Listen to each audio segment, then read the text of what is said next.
and welcome to another day of Vlogmas. I've made it an entire week, which is pretty neat considering that I'm probably the most inconsistent posting YouTuber there is. Okay, so anyway, um, it's the second week of December, and it doesn't seem like Christmas is as close as it is, but it is. So I really need to get these socks done. They're not really a Christmas gift, but I would like to have them mailed out in time for Christmas, just to be honest. So I've decided to go ahead with the sock videos, and then I'll come back to the spitting videos. So if you're like not really in the socks, um, and you don't want to watch me make socks on a sock machine, you could probably join me again next week. That's about how long it will take as far as videos in order to complete the socks. And then I will get to spinning the fiber. If you don't mind or you like socks, that's pretty much going to be my goal for this week. In reality, if I was to make the sock video completely consistently, I could make two pairs of socks. Or sorry, I can make a pair of socks, two socks, in an hour and a half to 2 hours.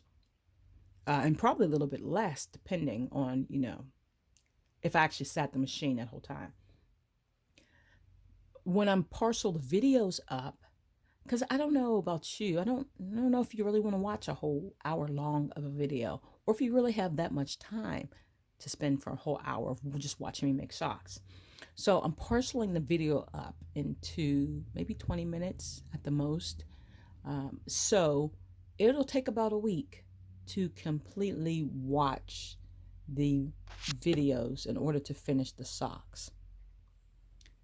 So it's about a week's worth of stuff. Anyway, before we do that, I really want to talk about stretching.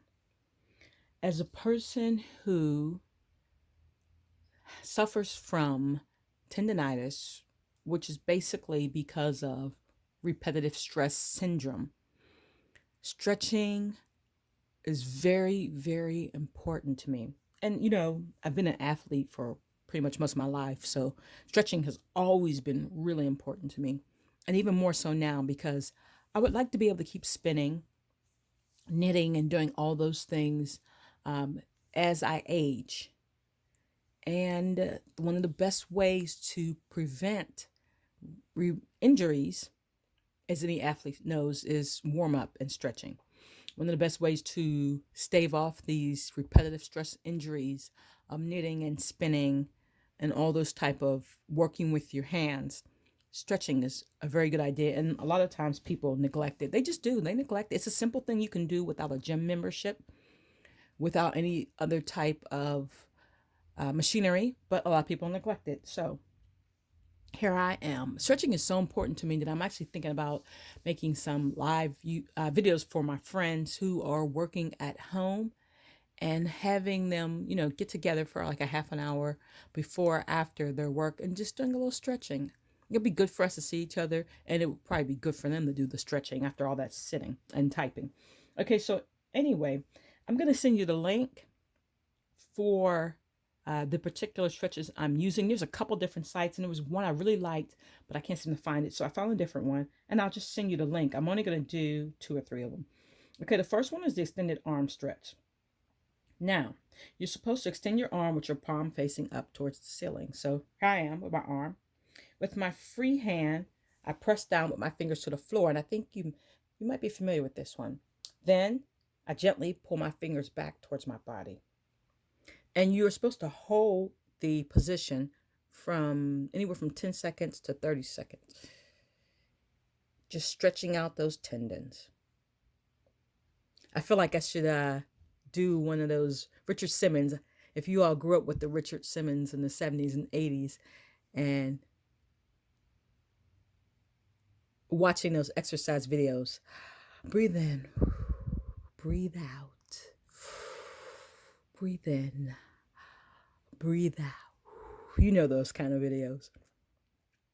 At first you find it a little creepy, and then, you're kind of relaxed by it. Okay, so You really should be holding for 10 seconds, but I'm not holding for 10 seconds. Then repeat the stretch with the other arm. Okay, next is the clenched fist stretch. You're supposed to be seated. Place your open hands on your thighs with palms up. So let's pretend here. Close your hands slowly into a fist. Don't clench too tightly. Your forearm is touching your legs. In this case, I'm touching the table. Raise the fist off your leg and back towards your body, bending at the wrist. Let me see if, there we go. So you have a better look. I'm bending with my wrist here. Hold for 10 seconds. Lower your fist and slowly open your hands. Now, so not only are you stretching your wrist, but all of the fingers, muscles in the fingers and thumb. Repeat that. Make sure you are breathing in and out. And the breathing in and out is not just calming. What you're actually doing is sending oxygen to those muscles as you're breathing in and out. So you're taking those deep breaths. You're sending oxygen to those muscles as they move. That reduces the amount of lactic acid in the blood, and it's the lactic acid that causes the cramping and the stiffness. So you make sure you are breathing deep in and out as you make these motions, as you hold. Breathe deep, breathe slowly. Okay, now there's the desk press. You're seated. Place your palms face up or under a desk or a table. Oh, you're not gonna be able to see this one. Okay, so just pretend I'm under a desk or a table. That's my desk or table. My hand is under and I am pressing upwards, almost like I'm lifting the desk or table. Okay. Hold that for 5 to 10 seconds. And then, of course, the tennis ball squeeze. I don't have any tennis balls. Matter of fact, I don't have any ball-shaped things. But let's say you have a tennis ball, okay? Oh, gee. Okay, so let's squeeze this guy, all right? Squeeze firmly, 5 to 10 seconds. Hey, kind of like you're wringing out yarn. Hold that position. Oh, and I can feel that burn. Do you feel it? Right here at the back of my hand. Okay. And then there are some other exercises for thumb work, creating resistance with your thumb. Because you know what? You're working with your wrists, you're working with your fingers, but this thumb right here is a pretty powerful piece of muscle on the side of your hand, and it needs its own workout. If you've ever injured it, then you understand. So it needs its own separate workout. So do some of the thumb ones separately. You know, don't just think, well, I've done the fingers and I got that thumb. No, you got to work that extra muscle over there. One of the most important things I stressed when I was in sports and leading sports team is that there are some full body stretches, and then there are stretches that are specific to particular muscles. So it's not just an arm stretch. You want to really extend your stretch routine to hit all of these particular muscles, and each different stress emphasizes a different muscle group in a different way. So that's why you should do them all and have a routine, and not just, oh, I'm stretching my fingers. Have a whole routine, because you're stretching the muscles and tendons in each of the fingers. You are stretching the joints across the fingers. You're stretching the thumb, its joints, and the muscles along the thumb. If you've ever seen a picture of muscles in a medical book, you can see all these different muscles. The other muscles along the side of the hand, muscles and tendons along the back of the hand. Okay, that's just those groups.